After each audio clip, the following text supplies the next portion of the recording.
Hello बच्चों, तो स्वागत है आपका मेरे चैनल अंजलि की क्लासेस में। आज हम डिस्कस करने वाले हैं क्लास 10th के साइंस के सिलेबस के बारे में। जैसा आप मेरी स्क्रीन पे देख सकते हैं, तो हम उसको डिस्कस करेंगे। तो हमारी स्क्रीन पे जैसा हमें दिख रहा है, तो हमारे साइंस के सिलेबस में हमारे कितने यूनिट है? 5 यूनिट्स है। और जो हमारा पेपर बन के आता है वो हमारा हमेशा 80 मार्क्स का बन के आएगा। और जो इंटरनल असेसमेंट मीन्स उसमें कोई भी प्रैक्टिकल्स हो जाएंगे, और जो हमारी प्रैक्टिकल फाइल्स है उसको चेक होने का, क्लास वर्क कॉपी चेक होने का, तो उसको पूरा टोटल करके जो हमारा 20 मार्क्स है वो हमें स्कूल के बेसिस पे मिलता है। तो ये इसको टोटल करके हमारे 100 मार्क्स होते हैं। तो ये हमारा पूरा पेपर एक तरह से पैटर्न हो गया। फिर फर्स्ट यूनिट हमारी क्या कह रही है? फर्स्ट यूनिट का नेम है हमारा chemical substance nature and behaviour, जो कि हमारी कितने की है? 25 मार्क्स की है, सबसे ज़्यादा मार्क्स की यूनिट है। और ये केमिस्ट्री की है, मीन्स इसमें जितना भी हमारा मटेरियल है सारा केमिस्ट्री का है। तो अब हम उसको डिस्कस करेंगे कि इस वाली यूनिट में हमारे क्या क्या चैप्टर्स आ रहे हैं। तो इस वाली यूनिट में जैसा आप देख सकते हैं स्क्रीन पे, सबसे पहला चैप्टर है हमारा केमिकल रिएक्शन। केमिकल रिएक्शन में क्या क्या आ रहा है? एक हमारी आ रही है केमिकल इक्वेशन, और उसके बाद हमारा क्या आ रहा है? Balanced chemical equation. मीन्स कि केमिकल इक्वेशन क्या होती है उसके बारे में हमें बताया जाएगा इंट्रोडक्शन में थोड़ा बहुत। फिर उसके बाद आएगा कि हम किसी भी इक्वेशन को बैलेंस कैसे कर सकते हैं, तो उसके बारे में हमें देखना बहुत ज़रूरी है कि ये क्वेश्चन बहुत बार आता है कि इक्वेशन को बैलेंस कर, तो हम उस इक्वेशन को कैसे बैलेंस कर सकते हैं उस बारे में ये हमेशा पूछा जाता है। तो ये एक इंपॉर्टेंट टॉपिक हो गया। फिर आ गया हमारा implication of balanced chemical equation. ऐसे ही हम उसकी इम्प्लीकेशंस के बारे में पढ़ेंगे। और सबसे मेन हो गया कि इक्वेशन के कितने टाइप्स होते हैं। इक्वेशन के 4-5 टाइप्स होते हैं, उसके बारे में पढ़ेंगे। और उसके अलावा भी हमारी कौन कौन सी रिएक्शन हो गई? प्रेसिपिटेशन रिएक्शन हो गई, न्यूट्रलाइजेशन रिएक्शन हो गई, ऑक्सीडेशन रिडक्शन हो गई। तो ये सारे भी छोटे छोटे टॉपिक्स हैं, लेकिन ये भी थोड़े थोड़े मेन है, क्योंकि हमें इससे ट्रिकी क्वेश्चन पूछ लिए जाते हैं। क्योंकि इस बार से हमारा पैटर्न चेंज हो गया कि हमें लॉन्ग में क्वेश्चन ज़्यादा देखने को नहीं मिलेंगे, क्योंकि अब हमारा माइंड बेसिस पे पेपर बनाया जाएगा कि तो एमसीक्यू ज़्यादा होंगे। तो इस वजह से क्या पता हमारे ज़्यादा लॉन्ग बन के ना आए, तो इसलिए आपका पैटर्न ईजी हो जाएगा। तो अब हमारा नेक्स्ट चैप्टर क्या है? Acid, base and salt. इसमें हम क्या पढ़ेंगे? एच पॉजिटिव आयन के और ओ एच नेगेटिव आयन्स के बारे में। एच पॉजिटिव आयन क्या हो गए? जो हमारे एसिड्स होते हैं। और ओ एच नेगेटिव आयन्स क्या हो गए? हमारे जो हमारे बेसिस होते हैं। जैसे आप देख सकते हैं जो अंडरलाइन करा गया है वो एच पॉजिटिव और ओ एच नेगेटिव आयन्स है। फिर उनके बारे में हम क्या पढ़ेंगे? उनकी जनरल प्रॉपर्टीज़ पढ़ेंगे, जैसा आपको दिख रहा होगा। फिर हमारे क्या आते हैं? उसके एग्जाम्पल्स और यूजेस आ गए। फिर उसके बाद हम क्या पढ़ेंगे? पीएच स्केल हमारा क्या होता है कि अगर वो रेड होता है तो वो हमारा एसिड कहलाता है। अगर वो पीएच पेपर हमारा, हम पीएच पेपर से निकालते हैं, लिटमस पेपर भी कहते हैं उसको, तो उसमें अगर हमारा ब्लू हो जाता है तो वो हमारा बेस कहलाता है। तो उसमें पीएच स्केल के हिसाब से देखा जाता है कि जो 14 तक स्केल होता है उसको डिटरमाइन करने के लिए हमें इसका पीएच वाला जो कॉन्सेप्ट है वो उसे समझ में आना चाहिए। ज़्यादा बड़ा टॉपिक नहीं है, अगर उसको हम क्लियर करेंगे तो हो जाएगा आराम से। उसके बाद हमारा क्या आ रहा है? Importance of pH in everyday life की। पीएच की क्या इंपॉर्टेंस है कि हमारी डे टू डे लाइफ में, कि हम उसका कैसे यूज़ करते हैं उसके बारे में पढ़ेंगे। उसके बाद हमारा क्या आ जाएगा? अब हमें प्रिपरेशन, यूजेस और फार्मूला के बारे में जानना है। किन किन के फार्मूला के बारे में जानना है हमें? सोडियम हाइड्रोक्साइड, मीन्स कि इसका यूज़ कहाँ होता है और इसको कैसे बनाया जाता है, मीन्स इसकी रिएक्शन क्या होती है, और सोडियम हाइड्रोक्साइड का फार्मूला क्या होगा उसके बारे में जानेंगे। फिर हमारा क्या है? ब्लीचिंग पाउडर है। ब्लीचिंग पाउडर का भी ऐसे ही देखेंगे कि प्रिपरेशन क्या है, यूजेस क्या है, रिएक्शन क्या हो गई, और उसका क्या कहते हैं फार्मूला क्या हो गया। फिर उसके बाद हमारा क्या आ गया? उसके बाद जैसा आप देख सकते हैं बेकिंग सोडा आ गया। बेकिंग सोडा के बारे में पढ़ेंगे। बेकिंग सोडा नॉर्मली घरों में यूज़ भी होता है, तो उससे ही बता सकते हैं कि हम केक्स में यूज़ करते हैं, ऐसे यूज़ करते हैं, कैसे कैसे करते हैं। तो वो यूजेस में आ गया। प्रिपरेशन, इसकी आपको रिएक्शन मिलेगी। रिएक्शन का बस क्या है, वो आपको एक बार समझनी है और 1-2 बार प्रैक्टिस करके देखनी है, तो वो भी आपके आराम से हो जाएगी। उसके बाद हमारा क्या आता है? Washing soda. वॉशिंग सोडा क्या होता है? मीन्स की जो वॉशिंग पाउडर हो गया एक तरह से, उसकी तरीके से हम उसको यूज़ करते हैं, तो उस तरीके से एक हो गया हमारा। प्लास्टर ऑफ पेरिस क्या हो गया? जब भी हमारी बिल्डिंग्स बनती हैं तो उसमें प्लास्टर ऑफ पेरिस का बहुत ज़्यादा यूज़ होता है, क्योंकि उससे हमारे घरों में लगाते हैं, जैसे कि उसमें क्या कहते हैं कि हमारी लीकेज ना हो, कुछ भी ना हो, इस वजह से हमारा प्लास्टर ऑफ पेरिस लगाया जाता है। तो उसका भी यूजेस हो गया। और इसकी रिएक्शंस और इनके फॉर्मूले बहुत मेन होते हैं जो हमें एकदम अच्छे से लर्न करने हैं। तो इस यूनिट में हमने 2 चैप्टर कर लिए। अब हमारा क्या आएगा? हम थर्ड वाला पढ़ते हैं। थर्ड चैप्टर हमारा क्या आ जाता है इसी में? Metals and non metals. Metals और नॉन मेटल्स है, तो सबसे पहले हमें यही पता होना चाहिए कि मेटल्स क्या होते हैं, नॉन मेटल्स क्या होते हैं। उसके बाद जैसा हमें दे रखा है, हमें उसकी क्या पढ़नी है, प्रॉपर्टीज़ पढ़नी है। एक होता है इसकी रिएक्टिविटी सीरीज़, ये बहुत मेन होता है कि रिएक्टिविटी सीरीज़ क्या होती है, तो हम इसको कैसे एक्सप्लेन करेंगे। एक ये चीज़ हो गई। फिर आता है हमारा आयनिक कंपाउंड्स। आयनिक कंपाउंड्स क्या होते हैं उसके बारे में हमें डेफिनेशन, उसकी प्रॉपर्टीज़, उसको बनाया कैसे जाता है, मीन्स उसकी रिएक्शन, वो सब देखेंगे। फिर हमें हमारे आते हैं मेटलर्जिक प्रोसेस की। हम कुछ ऐसे प्रोसेस रहते हैं जो हम मतलब कि अपनी डे टू डे लाइफ में भी देखते हैं, जैसे कोरोजन होता है और उसकी प्रिवेंशन को। कोरोजन मीन्स क्या हो गया, जो हमारी जंग लगना होगा उसको एक तरह से कोरोजन भी कहते हैं। तो हम कोरोजन से बचने के लिए, मतलब किसी भी लोहे पे कोरोजन ना लगे उससे बचने के लिए क्या क्या प्रिवेंशन लेते हैं उसके बारे में बताएंगे। फिर उसके बाद हमारा नेक्स्ट चैप्टर आता है, जैसे आप देख सकते हैं कार्बन कंपाउंड्स। कार्बन कंपाउंड्स में क्या होगा, कोवेलेंट बॉन्डिंग बताएंगे कार्बन कंपाउंड्स में, क्योंकि हमेशा हमारा जो कार्बन कंपाउंड रहता है वो कोवेलेंट बॉन्डिंग से बने होते हैं। कोवेलेंट बॉन्डिंग क्या होती है, दो एटम के बीच की बॉन्डिंग को हम कोवेलेंट बॉन्डिंग कहते हैं। तो ये हो गया हमारा फर्स्ट टॉपिक। उसके बाद क्या है, वर्सेटाइल नेचर ऑफ कार्बन, कि कार्बन का एक सबसे अलग नेचर होता है कि उसकी जो प्रॉपर्टीज़ होती है ना तो वो दे सकता है ना तो वो ले सकता है। एक तरह से उसकी प्रॉपर्टी ऐसे होती है, जैसे आपने वैलेंसी पढ़ी होगी तो वो 6 का उसका एटॉमिक नंबर होता है, तो अगर हम उसको वैलेंसी तोड़ते हैं तो 2 और 4 होता है। जैसा कि हमने पढ़ा होगा, अगर 4 से ज़्यादा होता है तभी हम क्या कहते हैं, उसमें हम उसमें उसको इलेक्ट्रॉन्स में से ले सकते हैं, अगर कम होता है तो हम दे देते हैं। तो उस तरीके से कम होगा लेंगे, और जब ज़्यादा होगा तो हम दे सकते हैं। लेकिन इसमें क्या है, ये एक बीच का एटम पड़ जाता है, इस वजह से कार्बन का एक पर्टिकुलर चैप्टर बनाया गया है। उसके 3-4 फॉर्म्स भी होते हैं जो इसमें हम पढ़ेंगे। तो उसके बाद हमारा क्या आता है, होमोलोगस सीरीज़ क्या होता है, होमोलोगस सीरीज़ के बारे में पढ़ेंगे। फिर हम जैसे देखेंगे कि फंक्शनल ग्रुप में जो नॉमेनक्लेचर देखा जाएगा तो कार्बन कंपाउंड्स पे देखा जाता है कि एल्डिहाइड, कीटोन, एल्काइंस, इन सब का जैसे आप देख सकते हैं, हेलोजन्स का, एल्कोहल का, कीटोन का, ये सारे हमारे फंक्शनल ग्रुप होते हैं। तो इनके बेसिस पे हम अपना क्या देखेंगे, नॉमेनक्लेचर देखेंगे। उसके बाद हम देख सकते हैं किसके बीच का डिफरेंस पूछा गया है, सैचुरेटेड हाइड्रोकार्बन और अनसैचुरेटेड हाइड्रोकार्बन। तो इन दोनों के बारे में हमें क्या करना है, एक डिफरेंस तैयार कर लेना है। कभी भी हमसे पूछा जाए तो ये रहे कि हमें ज़्यादा लॉन्ग लॉन्ग नोट्स नहीं बनाने हैं, एकदम शॉर्ट नोट्स बनाने के, जैसे कि हम तुरंत पढ़े तो हमको समझ में आ जाए। कि हमें इतने बड़े बड़े नोट्स बुक्स की तरह बनाने की ज़रूरत नहीं है कि जैसे हमें समझ में भी ना आए। तो उसके बाद हमारा क्या नेक्स्ट टॉपिक है, जैसे आप देख सकते हैं केमिकल प्रॉपर्टीज, जैसे अभी हमने ऊपर डिस्कस करी थी, ऊपर सबकी प्रॉपर्टीज़ थी, जितने भी क्वेश्चन तो उसकी प्रिपरेशन, यूज़ और प्रॉपर्टीज़, ये तो केमिस्ट्री में मेन होता है। तो इसमें भी हम क्या करेंगे, इसकी प्रॉपर्टीज़ के बारे में पढ़ेंगे, जैसे देख सकते हैं। लेकिन इसमें केमिकल प्रॉपर्टीज़ पढ़ेंगे। फिजिकल प्रॉपर्टीज़ क्या हो गई, जो नेचुरली होती है, और केमिकल क्या हो गई, जो मैन मेड की जा रही है किसी भी फॉर्मूले से, मीन्स कि किसी की उससे केमिकल से, तो उसको केमिकल वाली प्रॉपर्टीज़ कहा जाता है। तो उसमें कौन कौन सी आ गई, कंबशन रिएक्शन आ गई हमारी, ऑक्सीडेशन रिएक्शन आ गई, एडिशन रिएक्शन आ गई, और सब्स्टिट्यूशन रिएक्शन आ गई। अगर इसको एक्सप्लेन करने बैठेंगे तो ये बहुत बड़ा लेक्चर हो जाएगा, इसलिए मैं आपको ऐसे ही छोटे छोटे टॉपिक्स में बता दे रही हूँ। कंबशन रिएक्शन, ये 4 हमारी रिएक्शंस हो गई जो इसी में ही हमारी डिस्कस होगी। उसके बाद हमारा क्या आता है, इथेनॉल। उसके बाद हमारा आ गया इथेनॉल एंड इथेनोइक एसिड, जैसा आप देख सकते हैं इथेनॉल और इथेनोइक एसिड्स के बारे में पढ़ेंगे। फिर उसके बाद हमारी क्या आ गई, उसकी प्रॉपर्टीज़, यूजेस एंड उसका फॉर्मूला करेंगे। फिर लास्ट इसमें आता है हमारा सोप और डिटर्जेंट की। सोप और डिटर्जेंट क्या है, सोप का फॉर्मूला बहुत बड़ा होता है तो उसको हमें ध्यान से देखना पड़ता है कि फॉर्मूला कैसे, उसको लर्न करें। डिटर्जेंट के बारे में पढ़ना होता है।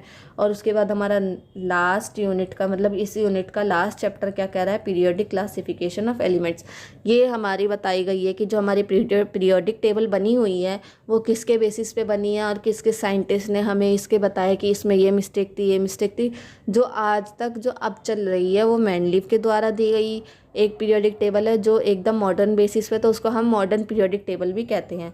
तो अब जैसे हम देख सकते हैं, सबसे पहला क्या है, डोबर नाइट्रेट्स। कि डोबर नाइट्रेट्स क्या होगा, डोबर नाइट्रेट जो थे उन्होंने हमें कुछ ट्रीट्स दिए थे जिसके बारे में उसमें 4-5 पॉइंट्स थे कि उन्होंने कहा था कि इसमें इस पीरियोडिक टेबल में ये होता है, इस पीरियोडिक टेबल में ये होता है।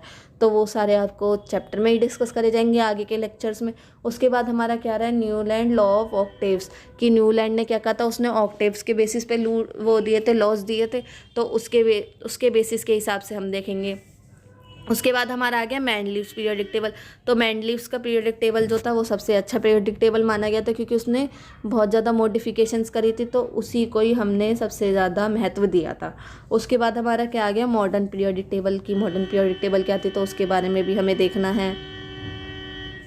फिर उसके बाद हमारा आएगा ग्रेडेशन इन प्रॉपर्टीज़, कि अब इनकी प्रॉपर्टीज़ हो गई, और क्या हो गई हमारी वैलेंसी हो गई, एटॉमिक नंबर हो गई, ये सब प्रॉपर्टीज़ मेरे मेन ये सारे छोटे छोटे टॉपिक्स हैं, तो ये भी हमारे कवर हो जाएंगे। उसके बाद आती है हमारी सेकेंड यूनिट। जैसा आप देख सकते हैं सेकेंड यूनिट हमारी क्या है, वर्ल्ड ऑफ लिविंग। मीन्स ये किससे रिलेटेड हो गई, बायो से रिलेटेड हो गई। और जैसा देख सकते हैं बायो हमारे कितने मार्क्स की है, 23 मार्क्स के। तो हम इसको डिस्कस करते हैं। जैसे इसमें आ गया हमारा टॉपिक, जैसे आपने बायोस की सबकी बुक्स देखी होंगी, तो बायो की बुक में क्या चैप्टर है, सबसे पहला लाइफ प्रोसेस है, तो लाइफ प्रोसेस के बारे में डिस्कस करा गया।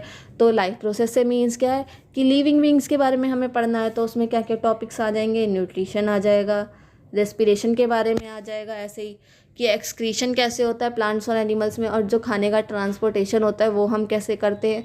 तो ये सब हमें इसके बारे में डिटेल बेसिस पे पढ़ना है, जो हम बायोलॉजी की बुक में पढ़ेंगे। उसके बाद हमारा नेक्स्ट टॉपिक है control and coordination in animals and plants, कि जो कंट्रोल और कोऑर्डिनेशन है, मीन्स कि कंट्रोल कैसे करा जाता है एनिमल्स के में और प्लांट्स के में, दोनों का अलग अलग मतलब मीन्स की अलग अलग तरीके से होता है, तो उसको भी हमें देखना है। जैसे आप देख सकते हैं कि ट्रॉपिक मूवमेंट इन प्लांट्स की मतलब कि जो मूवमेंट होती है प्लांट्स में वो बतानी है हमें, कि ट्रॉपिक मूवमेंट्स कहते हैं एक तरह से। और क्या हो गया, प्लांट हार्मोन्स के इंट्रोडक्शन के बारे में पढ़ेंगे कि प्लांट्स में कौन कौन से हार्मोन्स हो गए। और फिर उसके बाद हमारा एनिमल्स के ऊपर आता है कि कंट्रोल और कोऑर्डिनेशन एनिमल्स में कैसे देखा जाएगा। तो जो हमारा एनिमल्स में कंट्रोल देखा जाता है वो किससे होता है, नर्वस सिस्टम से होता है, कि जो भी हमें सिग्नल्स मिलते हैं तो वो हमें किससे मिलते हैं, हमारे नर्वस सिस्टम से आके मिलते हैं। कि अगर हम किसी भी गर्म चीज़ को टच करते हैं तो हमारा नर्वस सिस्टम एक्टिव रहता है, तो वो हमें बताता है कि ये चीज़ गर्म है, तो हम उसको गर्म की तरह रिएक्ट करते हैं, जैसा हमारा नर्वस सिस्टम हमें कहेगा हम उसी तरह रिएक्ट करते हैं। और इसमें 3 एक्शन आ जाते हैं, कौन कौन से आ जाते हैं, voluntary action, involuntary action and reflex action. ये तीनों एक्शन हो गए, तो इसके बारे में भी हम उसमें डिस्कस करेंगे। और जो अब हम क्या देखेंगे, केमिकल कोऑर्डिनेशन क्या होती है, मीन्स कि एनिमल्स में कौन से हार्मोन्स पाए जाते हैं, मीन्स ह्यूमंस भी आते हैं उसमें, तो उसके उस बेसिस पे हम देखेंगे कि कौन कौन से हार्मोन्स उसमें ही पाए जाते हैं। नेक्स्ट टॉपिक हमारा क्या है, रिप्रोडक्शन। इसमें भी हम प्लांट्स एंड एनिमल्स दोनों का देखेंगे। वो कि इसमें एनिमल्स का तो हमें आगे दे रखा है। सबसे पहले हमें क्या करें, प्लांट्स में जो रिप्रोडक्शन होती है वो 2 टाइप्स की होती है, ये आपने 9th में शायद पढ़ा होगा, कि उसमें क्या होता है, एसेक्सुअल और सेक्सुअल रिप्रोडक्शन होता है, तो उसके बारे में हम पढ़ेंगे, जैसा आप देख सकते हैं। और इसमें क्या टॉपिक्स आ गए, जैसे कि अब हमारा एनिमल्स के बेसिस पे, तो उसमें हमारा क्या है कि अब हमारा मेथड्स चल रहे हैं फैमिली प्लानिंग के, तो हमें फैमिली प्लानिंग के मेथड्स पते होने चाहिए। और क्या हो गया हमारी, जैसे कि बीमारियां ज़्यादा फैल रही है, HIV एड्स वो किस वजह से फैल रही है, तो उसको भी इसमें एक्सप्लेन करा गया है। जैसे आप देख सकते हैं safe sex versus HIV/AIDS, means कि इन दोनों का एक तरह से हमें एक्सप्लेन करा गया है थोड़ा थोड़ा। और फिर उसके बाद क्या होगा, चाइल्ड बियरिंग के बारे में, मतलब कि चाइल्ड की हेल्थ के बारे में आ गया, और वुमेंस की हेल्थ के बारे में आ गया, कि वुमेन को क्या क्या दिक्कत होती है हेल्थ के बारे में, उसके बारे में बताया गया। उसके बाद हमारा नया टॉपिक मतलब मीन्स नया चैप्टर आ रहा है, हेरिडिटी एंड इवोल्यूशन। ये चैप्टर भी हमारा मेन है, ये हमें मेंडल्स ने दिया था, तो इसमें हमारे क्या आते हैं, मेंडल्स के लॉ आते हैं। तो हेरिडिटी हमें पता है किसने दी है, मेंडल्स ने दी है। जैसे यहाँ पे लिखा हुआ है कि मेंडल का कंट्रीब्यूशन है इसमें, कि तो उन्होंने कौन सा लॉ दिया था, उन्होंने दिया था law of inheritance of trades, कि मीन्स कि किसी भी फैमिली में जब सबका फेस मिलता है, किस वजह से मिलता है, उनकी हेरिडिटी की वजह से मिलता है, उनकी आदतें मिलती है तो भी उनकी हेरिडिटी से मिलती है, तो उसके बारे में इसमें डिस्कस करा गया। जैसे आप देख सकते हैं इस लॉ में हमें बस यही बता रखा है। फिर उसके बाद हमारा क्या, सेक्स डिटर्मिनेशन, ये हम अपने क्रोमोजोम्स से देखते हैं, तो उसको भी हम देखेंगे। फिर हमारा क्या आता है, ब्रीफ इंट्रोडक्शन, मीन्स कि हमें किसके बारे में पढ़ना है, हमें ब्रीफ पढ़ना है इवोल्यूशन के बारे में। जैसे आप देख सकते हैं बेसिक कंसेप्ट से इवोल्यूशन के, इवोल्यूशन मीन्स क्या हो गया, जो हम अभी तक डेवलप होते जा रहे हैं धीरे धीरे, तो उसी को ही हम इवोल्यूशन कहते हैं, तो उसके बारे में हमें जानना ज़रूरी है। उसके बाद अब हमारी क्या आ रही है, 3rd यूनिट आ रही है। 3rd यूनिट क्या हो गई हमारी, नेचुरल फिनोमेना। तो ये हमारी किससे रिलेटेड हो गई, फिजिक्स से रिलेटेड हो गई। जैसा आप देख सकते हैं 3rd यूनिट हमारी कितने मार्क्स की है, 12 नंबर की है। तो अब हमें इस यूनिट को करना है, तो अब हम इस यूनिट के बारे में देखते हैं। तो इस यूनिट में हमारा क्या आ गया, नेचुरल फिनोमेना आ गया। तो इसमें सिर्फ एक ही चैप्टर है, इसमें क्या क्या बता दिया हमें, कि हमें बता दिया रिफ्लेक्शन बताना है, कर्व्ड सरफेसेस से कैसे बनाएंगे, स्फेरिकल मिरर क्या होते हैं उनके बारे में, इमेज कैसे फॉर्म करी जाती है, सेंटर ऑफ कर्वेचर क्या होता है। जैसे एक डायग्राम होता है इसमें कि एक लेंस लगा देते हैं हम ऐसे करके, तो उसमें बीच में फोकस होता है, प्रिंसिपल एक्सिस होता है, तो ऐसे करके हमको एक्सप्लेन करना है।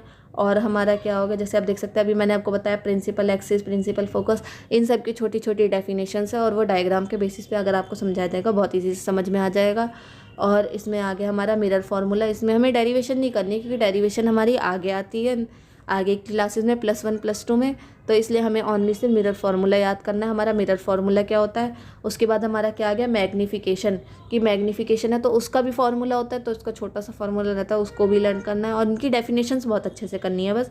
उसके बाद जैसे हमारा रिफ्लेक्शन टॉपिक खत्म होता है, उसके बाद आता है हमारा रिफ्रैक्शन। रिफ्रैक्शन में भी हम क्या पढ़ेंगे, उसके लॉज के बारे में पढ़ेंगे, जैसे हमने रिफ्लेक्शन का लॉ पढ़ा वैसे इसका लॉ पढ़ा। उसके बाद क्या आ गया, इसका रिफ्रैक्टिव इंडेक्स आ गया। रिफ्रैक्टिव इंडेक्स क्या होता है, एयर के मीडियम में और जो उसका दूसरा मीडियम रहता है उसको देख के बताते हैं वैक्यूम में। तो अब जैसे कि हमने इसमें डिस्कस करा है रिफ्लेक्शन में, वैसे ही हमारा रिफ्रैक्शन में भी आता है कि जो हमारी रिफ्लेक्शन लाइट होती है वो स्फेरिकल लेंस पे पड़ेगी तो क्या होगा, ऐसे ही स्फेरिकल लेंस से जो इमेज बनेगी वो कैसी बनेगी, ये सारा हमको कवर करना है। ये एक मेन चैप्टर है जो कि बच्चों को बहुत कम समझ में आता है, तो इसको बहुत डीपली लेके जाना पड़ता है समझाने के लिए, लेकिन ये इजी चैप्टर अगर जिसने समझ लिया उसके नंबर कहीं नहीं कटते हैं। तो उसके बाद एक हमारा क्या है लेंस फार्मूला, जैसे हमने मिरर फार्मूला पढ़ा है इसमें लेंस फार्मूला आ जाएगा, तो इसको भी हमें डिस्कस करना है कि लेंस की पावर क्या होती है, मैग्नीफिकेशन क्या होती है, ये सब हमें डिस्कस करना है। उसके बाद क्या आ रहा है कि जो हमारे ह्यूमन आई में लेंस होता है, मीन्स हम ह्यूमन आई के बारे में पढ़ेंगे कि उसमें हमें क्यों दिखना बंद हो जाता है, कि धीरे धीरे हमारी आंखें कमज़ोर हो जाती हैं और उसमें हम कैसे करेक्शन करते हैं और उसकी एप्लीकेशन क्या क्या होती है। जैसे आप देख सकते हैं यहाँ पे लिखा हुआ है function of lens in a human आई, की लेंस में मतलब कि हमारी आइज़ में एक लेंस लगा हुआ है तो उसके बारे में, कि हमारी रेटिना है और भी बहुत सारे हमारे इसमें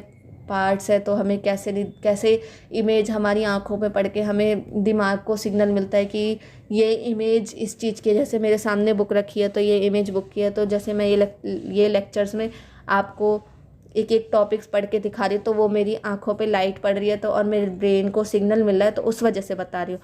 तो हमें वो भी देखना है कि हमारी आंखों में डिफेक्ट्स पड़ जाते हैं तो हमें क्या करना है, उसको करेक्ट कैसे करते हैं कि हम अपनी आंखें चेक कराते हैं, उसके बाद हमारे लेंस बन जाते हैं तो हम उसको पहनते हैं। और उसी हिसाब से बता दिया कि जो एप्लीकेशन हो गई स्फेरिकल मिरर और लेंसेज के, जैसे कुछ लोग चश्मा लगाते हैं तो चश्मा में क्या कहते हैं उसकी पावर होती है, तो उसको भी हमें देखना होता है कि हमारे आँखों की पावर कितनी डाउन है, तो उसी हिसाब से हमारा क्या बनता है लेंस बनता है। उसके बाद हमारा क्या आ गया प्रिज्म वाला टॉपिक आ गया, तो इसमें भी हम रिफ्लेक्शन ऑफ लाइट देखेंगे प्रिज्म के द्वारा करके, कि अगर एक तरह से वाइट लाइट जल जाए तो दूसरी साइड से, जैसे आपने पढ़ा होगा कि ढेर सारे कलर्स निकलते हैं, मतलब रेनबो वाले कलर निकलता है तो उसको भी पढ़ा जाता है, उसको स्कैटरिंग ऑफ लाइट भी कहते हैं जैसे। और एक हो गया डिस्पर्जन ऑफ लाइट, की लाइट कहाँ डिस्पर्स हो जाती है और कि ये सारी application day to day life में यूज़ होती है, तो उसके बारे में भी हमें एक्सप्लेन करना है। उसके बाद आती है हमारी 4th यूनिट। 4th यूनिट में अब हमारे 2 चैप्टर्स है, तो 4th यूनिट हमारी कितने मार्क्स की हो गई, ये फिजिक्स की है, ये वाली भी यूनिट हमारी इफेक्ट्स ऑफ करेंट, तो ये 13 नंबर की हो गई। तो अब हम इसको डिस्कस करेंगे और उसके बाद एक हमारी बस लास्ट यूनिट बचती है, फिर मैं आपको उसको दिखा देती हूँ। तो हमारी 4th यूनिट हो गई इफेक्ट ऑफ करेंट। तो सबसे पहला हमारा करंट के ऊपर ही टॉपिक है, इलेक्ट्रिक करंट क्या होता है, छोटी छोटी डेफिनेशन है, इलेक्ट्रिक पोटेंशियल क्या होगा, इलेक्ट्रिक करंट की, ओम्स लॉ क्या होता है, ओम्स लॉ पूछा जाता है, रेसिस्टेंस रेसिस्टिविटी, छोटी छोटी डेफिनेशन है जो आपको आराम से याद करेंगे तो हो जाएगी। फिर हमारा क्या आ गया factor on with the resistance of a conductor depend, ये पूछा जाता है कि कौन कौन से फैक्टर पे जो हमारा कंडक्टर है वो डिपेंड करता है, तो ये भी ज़्यादा बड़े नहीं है, आधे एक पेज की डेफिनेशन मीन्स की डेरिवेशन हो जाएगी तो वो भी इतना नहीं है।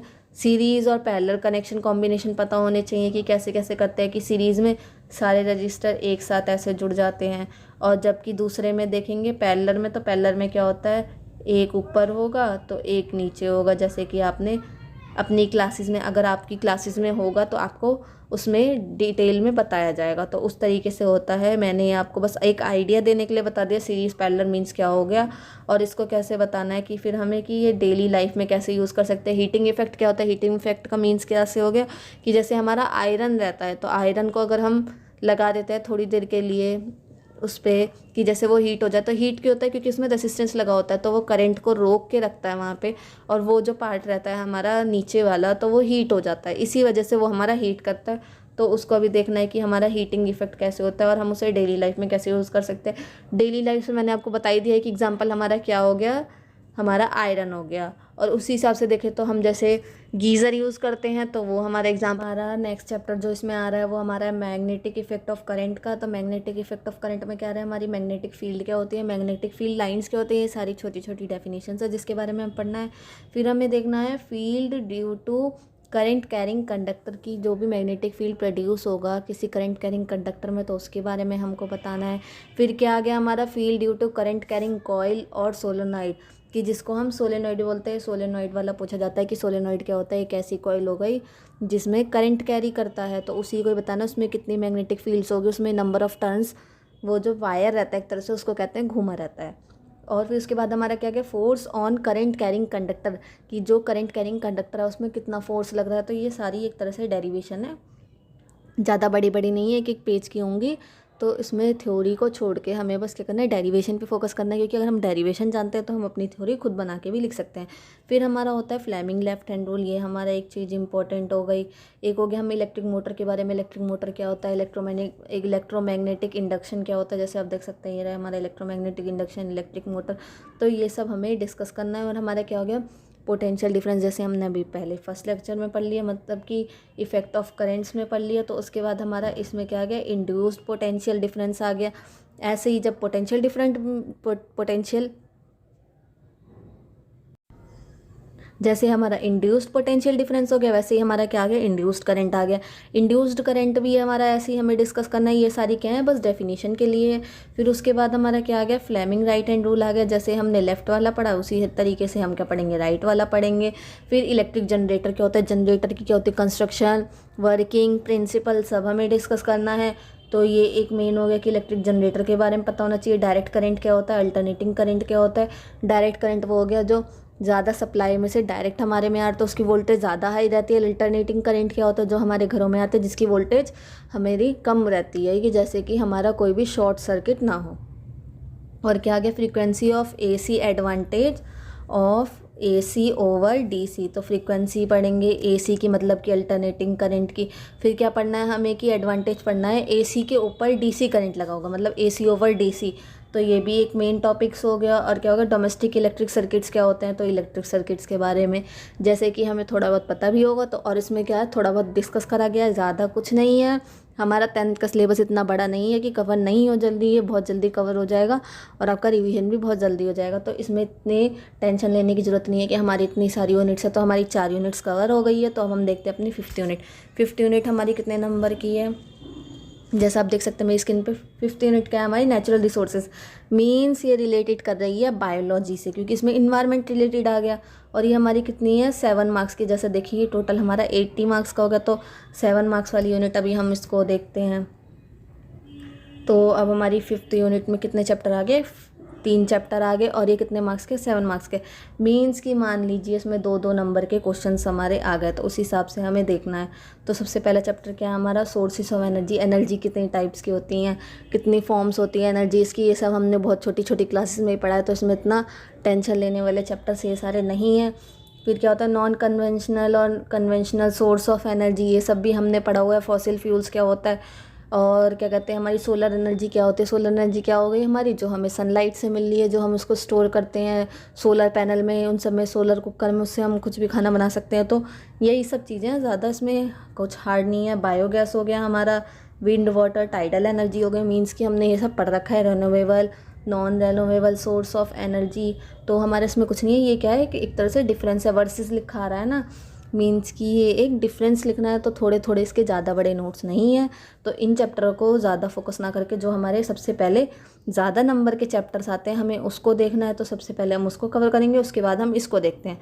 तो उसके बाद हमारा क्या आ गया, आवर इन्वायरमेंट, ये हमारा नेक्स्ट चैप्टर हो गया। इसमें हमारा क्या क्या आ गया, इकोसिस्टम के बारे में आ गया, बायोडिग्रेडेबल नॉन बायोडिग्रेडेबल आ गया। ये सब आपने पढ़े होंगे कि ईवीएस में, मान लीजिए जब तो हमारी टाइम पे छोटी क्लासेस में ईवीएस होती थी, तो उसमें भी हमें गार्बेज का बताया गया था, रीयूजेबल, रिसाइकल, और जो 3R होते हैं उसको समझाया गया था। तो इसमें भी वही रिलेटेड है।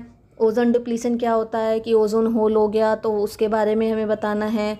वेस्ट प्रोडक्शन क्या हो गया, ये सब बताना है। उसके सॉल्यूशन क्या है, अगर हमें किसी भी गार्बेज को या किसी भी प्रोडक्ट को रिसाइकल करना है तो उसके बारे में क्या है, मीन्स कि अपने इन्वायरमेंट को क्लीन रखना है, उससे रिलेटेड ये टॉपिक्स है। तो इसको भी आराम से कवर हो जाएगा, उसमें ज़्यादा नंबर का कुछ नहीं आएगा। उसके बाद हमारा क्या आता है, मैनेजमेंट ऑफ नेचुरल रिसोर्सेज। तो अब देखना है हमें नेचुरल रिसोर्सेज में क्या क्या मैनेजमेंट आता है। तो अगर हम देखें तो इसमें क्या क्या आ गया, conservation and judicious use of natural resources.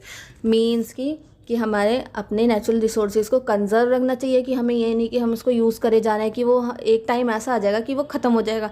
जैसे कि हम अभी सिचुएशन देख सकते हैं, अभी की सिचुएशन बहुत ज़्यादा ख़राब है, पेंडेमिक सिचुएशन है। तो इसी सिचुएशन में हमें बाहर ना निकल के अपने घर में ही रहना चाहिए। तो उसी हिसाब से बताया कि जैसे हम देख सकते हैं हमारे लिए ऑक्सीजन कहाँ पहले फ्री थी, और आज ऑक्सीजन की हमें बहुत ज़्यादा ज़रूरत है, और वो ऑक्सीजन किसी भी इंसान तक नहीं पहुंच रही है।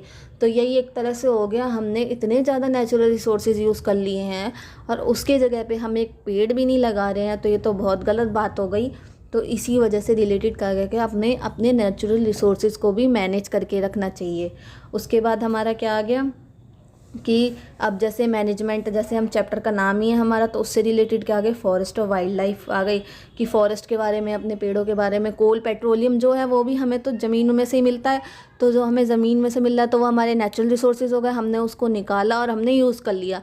लेकिन हमने ये नहीं देखा कि हमारी आगे की जो जनरेशन रहेगी उसके लिए भी तो कुछ रहना चाहिए।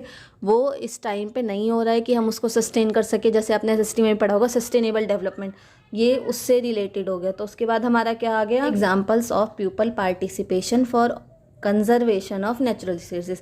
मीन्स कि पीपल कितना उसे अच्छे से एक्सप्लेन करते हैं, मीन्स कि कितना अच्छे से समझते हैं कि हम उसे कैसे कंजर्व कर सकते हैं, और इन सब नेचुरल रिसोर्सेज में कि हम उसको कैसे सेव करके अपने पास रख सकते हैं। जैसे कि हम डैम्स बना रहे हैं, बड़े बड़े डैम्स बना रहे हैं, तो उसके भी क्या एडवांटेजेस है, क्या उसकी लिमिटेशंस है, कि हमको क्या डिसएडवांटेजेस हो सकते हैं अगर हमने उसमें ज़्यादा यूज़ करने के चक्कर में हो गए। जैसे देखेंगे हमारे कंट्री में बहुत ज़्यादा डेवलपमेंट हो रहा है, कंस्ट्रक्शन हो रही है हर जगह। कंस्ट्रक्शन होने की वजह से क्या है कि हमारे पेड़ पौधे सारे काट दिए जा रहे हैं, तो इस वजह से हमारे यहाँ पे पॉल्यूशन बहुत ज़्यादा बढ़ रहा है। तो हमें इसी चीज़ को कम करना है कि हम अपना पॉल्यूशन कैसे कम करें। उसके बाद क्या आ गया, वाटर हार्वेस्टिंग के बारे में सुना होगा। और एक क्या होगा, सस्टेनेबिलिटी ऑफ नेचुरल रिसोर्सेज। जो मैंने सस्टेनेबल डेवलपमेंट बताया वो यही रिलेटेड था कि अपने जो नेचुरल रिसोर्सेज है उसको कंजर्व करके रखें, मतलब संभाल के रखें नेक्स्ट जनरेशन के लिए, जैसे कि वो आगे वाली जनरेशन भी आके यूज़ कर सके। ये नहीं कि अपने स्वार्थ के लिए सारी यूज़ कर सके। तो उसमें बस इतना ही रिलेटेड है इससे। जैसे देखेंगे ये तो ओनली 7 नंबर की है, तो इतना इसमें नहीं है। तो हमें सबसे पहले ज़्यादा नंबर वाली पे फोकस करना चाहिए, उसके बाद हमें जाके कहीं इन सब पे आना चाहिए। तो सबसे पहले हमारी यही स्ट्रेटजी होनी चाहिए कि हम पहले अच्छे अच्छे नंबर वाले, जो हमारे मीन्स बड़े बड़े नंबर वाले हैं, उन चैप्टर्स को हम सबसे पहले कवर करें। उसके बाद इन सब चैप्टर्स को छुएं, क्योंकि इसमें कुछ इतना ज़्यादा नहीं है, बस थोड़ा थोड़ा पढ़ना है, उससे रिलेटेड हमारे क्वेश्चन सॉल्व हो जाएंगे। उसके बाद मैं आपको आपके प्रैक्टिकल की लिस्ट भी दिखा देती हूँ। जैसे सिलेबस में गिवन है हमें कि आपके कौन कौन से प्रैक्टिकल होंगे, तो आप इसका स्क्रीनशॉट ले सकते हैं, जो आपको थ्योरी क्लास में मीन्स की प्रैक्टिकल लैब्स में सिखाए जाएंगे। कि क्या होगा ये, कि पीएच लेवल कैसे निकालते हैं, लिटमस पेपर का क्या यूज़ है, कि ये सारी रिएक्शंस जो हम केमिकल रिएक्शन वाले केमिकल इक्वेशन के चैप्टर में पढ़ेंगे वो सब है। तो आप इन सबको एक बार अच्छे से पढ़ लीजिएगा खुद से, क्योंकि ये आपके स्कूल में ही होंगे। या बस इसमें क्या होता है कि आपकी एक कॉपी बनवा दी जाती है प्रैक्टिकल फाइल, और उससे ज़्यादा कुछ नहीं होता है। तो एक तो आपका ये हो गया, और इसका एक नेक्स्ट पेज और आ गया, जैसे आप देख सकते हैं ये रहा। तो इसमें कितने प्रैक्टिकल्स है, 15 प्रैक्टिकल है, इसमें से कुछ थोड़े बहुत करा दिए जाएंगे। तो आप इसको देख लीजिए एक बार। आपको अगर बेटर बुक की चॉइसेस करनी है तो आप क्या करें, आप या एनसीईआरटी पढ़ें या एक एस चांद पब्लिकेशन की पढ़ें। यही दोनों बुक्स बहुत इंपॉर्टेंट है, और इन्हीं में से आता है। एस चांद की बुक से पढ़ेंगे तो आपके कंसेप्ट एकदम अच्छे से क्लियर होंगे। एनसीईआरटी में ये होगा कि इसी में से क्वेश्चन आता है, तो आप इसको देख सकते हैं। और इसमें कुछ मत पढ़िए, बस यही काफ़ी है आपके लिए। अगर आप इसे कर लेंगे तो और कुछ करने की ज़रूरत नहीं है। और बाद में हम क्या करते हैं, प्रीवियस ईयर क्वेश्चन देख लेंगे, तो बस उससे होता है कि आप ये सैम्पल पेपर ये सब मत खरीदिए, और ओनली क्या अपनी बुक्स से पढ़िए और अपने छोटे छोटे नोट्स बना लिए। जैसे माइंड मैप्स कहते हैं कि ज़रा ज़रा से नोट्स बना लिए, जो मेन पॉइंट्स है उसे लिखे। ये नहीं कि हम अपनी फालतू की चीज़ें लिख रहे हैं कि इसे नहीं ऐसे करो ऐसे करो, ऐसे कुछ नहीं है। कि आप बस इन बुक्स को पढ़िए, अपने नोट्स बनाइए और उसमें से पढ़िए, और मेरे लेक्चर्स आते रहेंगे, या तो आप उसमें से देख के नोट्स बना सकते हैं। तो आपको अगर मेरी वीडियो अच्छी लगी हो तो लाइक करें, शेयर करें, कमेंट करें। Thank you.